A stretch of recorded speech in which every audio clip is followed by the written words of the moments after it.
மாதராசி பலன் வரிசையில் குரோதி வருடம் சித்திரை மாதம் 1ஆம் தேதி ஞாயிற்றுக்கிழமை அன்று மேன லக்னம், மிதுன ராசி, திருவாதிரை நட்சத்திரம், ராகு நட்சத்திரம். இந்த புது வருடம் குரோதி வருடம் தொடங்குகிறது. ராகு ஓட்டம், குதிரை வேகம், டகடகடகடகடன்னு போயிட்டே இருக்கு. அங்கே 2024 ஆங்கில வருடம். தமிழ் குரோதி கொஞ்சம் வேகமாக செல்லும், அதிகாரமாக செல்லும், கோபமாக செல்லும். ரகளைகள், பிரச்சனைகள் இதையெல்லாம் கொஞ்சம் அப்பப்போ பார்த்தீங்கன்னா நீங்கள் இது வரைக்கும் இருந்த ஸ்லோவாக இருந்தது இப்போ கொஞ்சம் வேகமாக செயல்படும். எந்த ஒரு விஷயமும் அதிரடியாக சட்டம் தன் கடமையை செய்யும் அப்படிங்கிற மாதிரி அதிரடியான சில பிரச்சனைகள் எல்லாம் இந்த குரோதி வருடம் வேகமாக செயல்படும். ஆக இந்த ரியல் எஸ்டேட் பிஸ்னஸ்ஸு இதுக்குண்டான ஒரு வாய்ப்பு. மண்மனை விளையாட்டம், தங்கம் விளையாட்டம், வெள்ளி விளையாட்டம், வண்டி வாகனங்கள், புதிய ஆராய்ச்சி, புதிய கண்டுபிடிப்பு, இதுக்குண்டான ஒரு விஞ்ஞான முன்னேற்றம். பொலிட்டிக்கலில் அரசியல் அமைப்புகளில் அடிதுடி, ரகலை, பிரச்சனைகள், பூகம்பம், இதுக்குண்டான வாய்ப்பு. சீற்றம், அழிவு, இதுக்குண்டான வாய்ப்பு. விஞ்ஞான சீற்றம், இது மாதிரி சில பிரச்சனைகள் அதிகம். மழை அளவு ஓரளவு எதிர்பார்க்கலாம், ஓரளவுக்கு நல்லா இருக்குது. இது பொதுவாக ஒரு விஷயம் இருக்குது, நல்லா தான் இருக்குது. ஆக நாமளாம் ஒரு விஷயத்தை கரெக்டாக கொண்டு போய் செயல்படணும். அதனால் எங்கேயும் தேடாத உட்காந்து பொறுமையாக சிந்தித்து செயல்பட்டால் எல்லோரும் ஏதாவது எழுந்து கொள்ளலாம், வெற்றி மாலையை சூடிக்கொள்ளலாம். ஆக பொறுமை அவசியமாக செயல்பட வேண்டும். ஆனால் இந்த வருடம் காலம் வேகமாக அதிரடியாக சட்டத்திட்டங்கள் எல்லாம் செயல்பட போகிறது. அதற்கு தகுந்தாற்போல் தன்னை மாற்றி கொண்டு செயல்பட காத்திருங்கள்.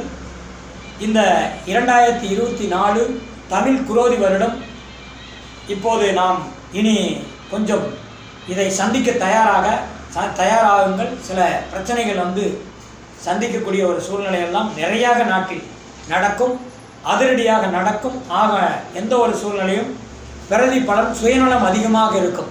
இதெல்லாம் பொதுவான ஒரு பலன்கள். சரி, இப்போ மீனராசி எப்படின்ட்டு நாம் கொஞ்சம் பார்ப்போம். இந்த மீனராசி ஜலராசி, மீன் ராசி அப்படின்னு சொல்லக்கூடிய ஒரு வாய்ப்பு. மீனம், மீன், இரட்டை மீன் அப்படின்னு சொல்லக்கூடிய. போராட்டாதி 4ஆம் பாதம், உத்திரட்டாதி 120 டிகிரி, ரேவதி 120 டிகிரி.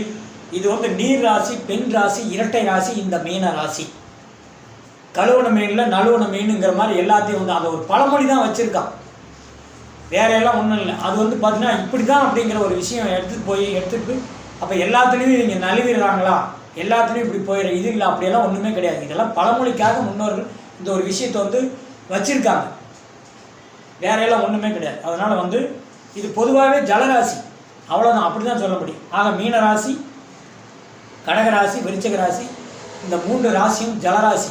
அதில் மீனராசி ஒன்று வான்மண்டலத்தில் இறுதி 12வது ராசியாக வான்மண்டலத்தில் வலம் வருகிறது இந்த மீனராசி. இப்போ இந்த குரோதி வருடம் மீனராசி ராசியில் சுக்கிரனும் புதனும் ராகும் ராசியிலே இருக்கிறது நல்லதா? நல்லது. சுக்கிரன் புதன் அதாவது நீச்ச பங்க யோகம் பெற்று நிற்கின்றார் அப்படிங்கிற மாதிரி ஒரு விஷயம் அர்த்தம். வாக்குஸ்தானமாகி 2ஆம் இடத்தில் குருவும் சூரியன் இருப்பது பெரிய ஒரு விஷயம், சிறப்பான ஒரு விஷயம். ஏன்னா வாக்குஸ்தானம், தனஸ்தானம், குடும்பஸ்தானம் அப்படின்னு சொல்லக்கூடிய 2ஆம் இடம். கொடுப்பது, வாங்குவது, சந்தோஷம், வாக்கை காப்பாற்றுவது, இது எல்லாம் பார்த்தீங்கன்னா 2ஆம் இடத்தை சொல்கிறது. அதில் என்ன உட்காந்துருக்குது அப்படின்னா, செவ்வாயினுடைய வீட்டில் குருவும் சூரியனும் சேர்ந்து 2ஆம் இடத்தில் மீனராசிக்கு 2ஆம் இடம் மேசம். அப்போ வான்மண்டலத்தில் முதல் ராசியில் இது அமர்ந்துள்ளது. அதுக்கு மீனத்திற்கு வாக்குஸ்தானம், தனஸ்தானம், 2ஆம் இடம். கொடுத்த வாக்கை காப்பாற்ற முடியுமா, சொன்னதை செய்வோமா, நம்மளால் முடியுமா அப்படிங்கிற கேள்விகள் அதிகமாக கணை தொடுத்து கொண்டே இருந்து கொண்டு இருக்கிறது, இப்போதும் இருக்கிறது. இனியும் வர காலங்கள் எல்லாம் வைகாசி மாதம் வரை இந்த குழப்பமான நிலையை மீனராசி அன்பர்களுக்கு நீடிக்கும். பொதுவான பலன். ஆக இதிலெல்லாம் கவனமாக செயல்படுறது. மீனராசிக்கு 7ஆம் இடத்தில் கேது நின்று, 7ஆம் இடங்கிறது யாருது? மனைவி ஸ்தானம். இப்போ லைஃப் பார்ட்னர் அமைப்பது, அப்போ அமைப்பது தடையாக இருந்தது. அமைக்கக்கூடிய ஒரு வாய்ப்புகளை வந்து போராடி போராடி ஏமாற்றம், லைஃப் பார்ட்னர் அமைவது ஆணாக இருந்தாலும் அது பெண்ணாக இருந்தாலும் கடினமான ஒரு சூழ்நிலையை கடந்து கொண்டிருக்கிறீர்கள். நீங்கள் இனி வரக்கூடிய இந்த ஏப்ரல் மே தொட்டு மேலே சுபகாரியங்கள், திருமண தடைகள் அகலும், நல்ல காரியங்கள் நிச்சயமாக நடக்கும். அடுத்தது பார்த்தீங்கன்னா, இந்த சுகஸ்தானமாகிய 4ஆம் இடத்துல சந்திரன் அமைவது மிகுந்த சிறப்பு. ஏன்னா அந்த சித்திரையில் வந்து மீனராசிக்கு 4 தான் சந்திரன் இருக்கார். அது ரொம்ப ரொம்ப சிறப்பு. ஏன்னா பிரைட்டானவர், வெண்மையானவர், மனோவசியக்காரன், சிறப்பானவர் சந்திரன். அவரை வந்து 4 வந்து அவர் உட்கார்ந்துருக்கிற ஒரு அமைப்பு. அந்த வருடம் பிறக்கும் போதே வெள்ளை சுத்தமாக ஆக தெளிவாக 4ஆம் பாகங்கிறது சந்தோஷம் அப்படின்னு சொல்லக்கூடிய ஒரு இடத்துல சந்திரன் இருக்கிறது மீனராசிக்கு ஒரு பெரிய விஷயம், அருமையான ஒரு விஷயம், தொடக்கமே சிறப்பு.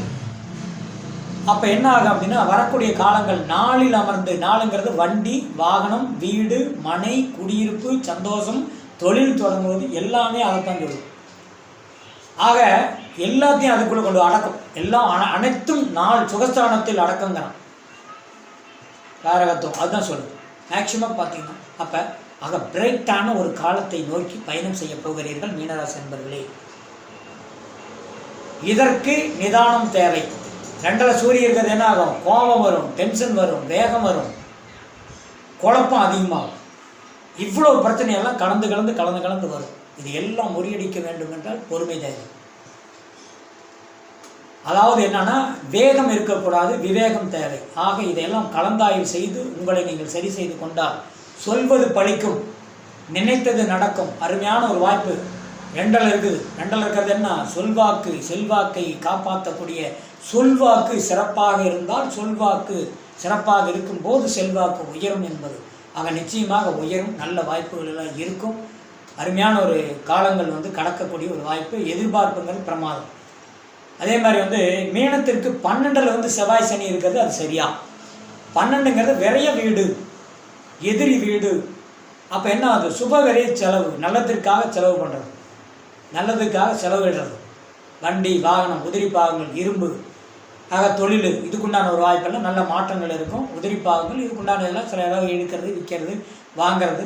அதே மாதிரி வேலை, இந்த மாதிரி சில இந்த மாற்றங்கள் எல்லாம் அமையக்கூடிய ஒரு வாய்ப்பு இந்த மீனராசியில் வந்து இருக்கும். தொழில் சாணத்தில் படிக்கிறது வந்து 4ஆம் பாகத்தில் சந்திரன் இருக்குது. மீனராசி அதாவது மாணவர்கள் எல்லாம் படிச்சுட்டு இருக்கிற மாணவர்கள், அந்த தகுதியில் உள்ள மாணவர்கள் எல்லாம் சிறந்தோங்கி விளங்குவார்கள் கல்வியில்.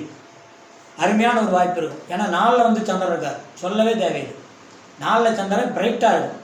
அப்போ இவங்கெல்லாம் என்ன? கம்ப்யூட்டர் சாஃப்ட்வேர் இன்ஜினியர், மெடிக்கல் லைனில், அதாவது ஒரு மெரிட்டான ஒரு பதவி, மெரிட்டான ஒரு படிப்பு, உயரிய ஒரு படிப்பு, இந்த தோரணையில் வந்து இவங்கெல்லாம் ஜெயிப்பாங்க அப்படிங்கிற மாதிரி தெளிவாக நம்ம வந்து சொல்லிடலாம்.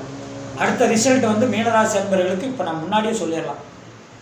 அடுத்து நடக்க போகக்கூடிய ரிசல்ட்டு சூப்பர். இப்போ மே ஜூன் வந்து உங்களுக்கு அருமையான அமோகமான ஒரு ரிசல்ட்டு, ஒரு வெற்றி கனி, வெற்றி மாலையை சூடப்போகிறீர்கள் இந்த மீனராசி அன்பர்களுக்கு. ஆண் பெண் இருபாளர் இது வந்து யார்? அந்த வேலை வாய்ப்பு, தொழில், கல்வி, இதெல்லாம் அனுகூலமான காலம். பொலிட்டிக்கலில் வந்து அருமையான ஒரு மேட்ரு. மேலே இருந்தே கூப்பிடுவாங்க. மேலே இருந்து அப்படின்னா என்ன? நீங்கள் வந்து மேலே இருந்து அப்படிங்கிறதில்ல, அதாவது உயரிய ஒரு காலகட்டம், அதாவது ஒரு பதவி இருப்பவர்கள், மேலே இருப்பவர்கள் அப்படிங்கிற அதைத்தான் பதவி, உயர் பதவியில் இருப்பவர்கள் அப்படிங்கிறது தான் மேலே இருப்பவர்கள் அப்படின்னு சொன்னால் நீங்கள் தவறுதலாக எடுத்துக்கொள்ளாதீர்கள். அப்படி ஒன்றும் கிடையாது. அதனால் வந்து மேலே இருப்பவர்கள் அப்படின்னா உயரிய ஒரு போஸ்டிங்கிலேயே ஒரு தகுதியிலேயே இருக்கக்கூடிய மேல் அதிகாரிகள், அதிகார பீடம், அரசியல்வாதிகள், அரசு சம்மந்தப்படக்கூடிய வாய்ப்பு, இதெல்லாம் வந்து அனுகூலமான ஒரு சூழ்நிலை மீனராசி என்பவர்களுக்கு இருக்கும். அதைத்தான் நான் அவ்வாறு சொன்னேன். ஆக இந்த ஒரு நல்ல முன்னேற்ற பாதையை நோக்கி பயணம் செய்யக்கூடிய ஒரு நல்ல அமைப்புகள் எல்லாம் உங்களை நாடி வரும், தேடி வரும். நீங்கள் அதை தக்க வைத்து கொண்டால் மிகுந்த சிறப்பு. அதற்கு வந்து பொறுமை ரொம்ப ரொம்ப அவசியம். பொறாமைகள் அல்ல, பொறுமைகள் அவசியம். அதே மாதிரி வந்து டென்ஷன், வேகம் இதெல்லாம் கொஞ்சம் அதிகமாகவே இருக்கும். இதெல்லாம் கொஞ்சம் சகிச்சுக்கிட்டால் தான் மீனராசியில் வந்து சகிப்புத்தன்மை அதிகமாக மீனராசி என்பவர்களுக்கு இருக்குன்னு சொல்கிறான். அதை வந்து அது இந்த எதாக இருந்தாலும் அவங்க வந்து தப்பிச்சுக்கிறாங்க அப்படின்னு ஒரு விஷயத்தை வந்து அதைத்தான் அப்படி வந்து பெரியவங்க முன்னோர்கள் சொன்னது. அதாவது தப்பித்து கொள்வார்கள்னா அந்த பழமொழிக்கு அதை பயன்படுத்திட்டாங்க. ஆனால் அது இல்லை, அது வேறு, இது வேறு. ஆக ஜோதிடம் என்பது ஒரு அந்த பலன் உண்மை.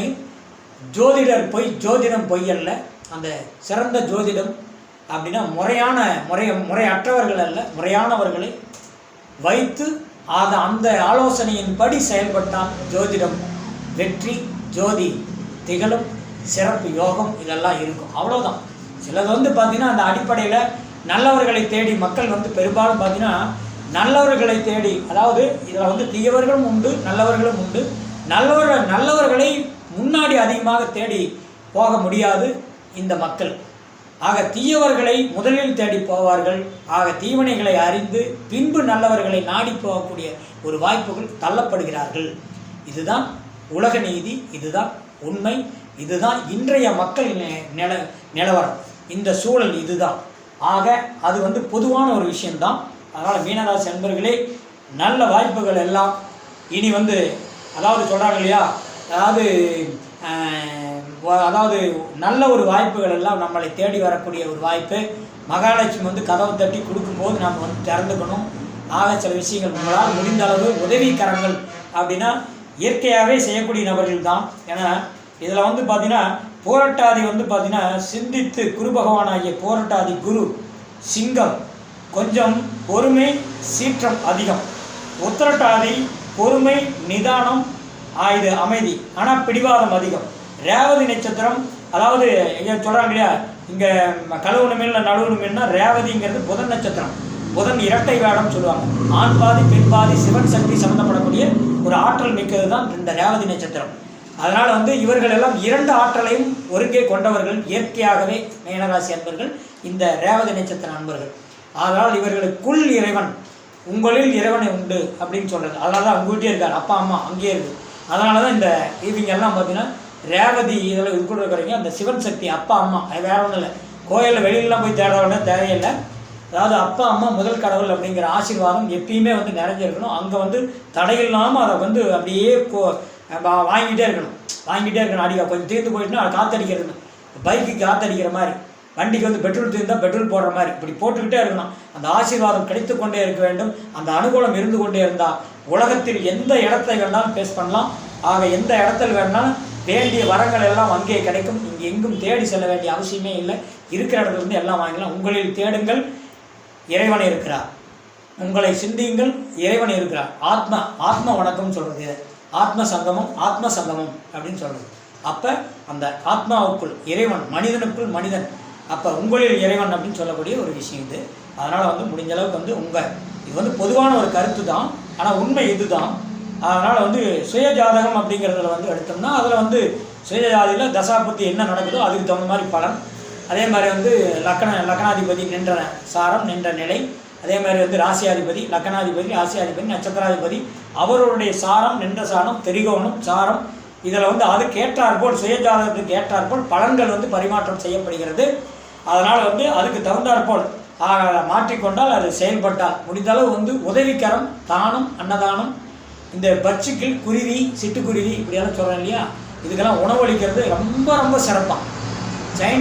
ஒரு சயின்ஸு இது மெயின் சிட்டுக்குருவி உணவளிப்பது, சந்தோஷப்படுத்துவது, இதில் இந்த மாதிரி இதெல்லாம் நிறையா அருமையாக இருக்கும். அதே மாதிரி காக்கை குருவிகளுக்கு உணவளிப்பது, காக்கை இந்த உணவளித்தல். அதே மாதிரி இந்த இதெல்லாம் முக்கியமாக பார்த்தீங்கன்னா மீனராசிக்காரர்கள் சிவன் சக்தினா பிரதோஷ காலங்கள். அதே மாதிரி பார்த்தீங்கன்னா இந்த மாடு, பசுமாடு, அதே மாதிரி அவுத்திக்கீரை, வாழைப்பழம் இதெல்லாம் தேடி வாங்கி போய் கொடுக்கணும். இதெல்லாம் ரொம்ப சிறப்பு. நீங்கள் அங்கே இங்கே ஓடி அலமோதி அங்கே போனால் பரவாயில்ல, இங்கே போனால் பரவாயில்ல, அந்த மாதிரியெல்லாம் தேவையே இல்லை. அதை பழமொழி சொல்கிற மாதிரி நாய் அங்கோடியும் கட்டிச்சா இங்கோடியும் கட்டிச்சான்னு சொல்கிற மாதிரி எங்கே ஓடியும் கெட வேண்டாம், இருக்கும் இடத்திலேயே பொக்கிஷம் இருக்கிறது, தேடுங்கள் கிடைக்கும். இனி வரக்கூடிய காலங்கள் எல்லாம் இந்த மீனராசி அன்பர்களுக்கெல்லாம் தடைகள் எல்லாம் தகர்த்தெறிந்து ஒரு நல்ல காலங்கள் இந்த சித்திரை தொட்டே பிறக்கும் என்பது சந்தேகமில்லை. மீண்டும் ஒரு ஆன்மீக தகவல்களோடு உங்களை சந்திக்க வருகிறேன். நன்றி. வாழ்க வளமுடன்.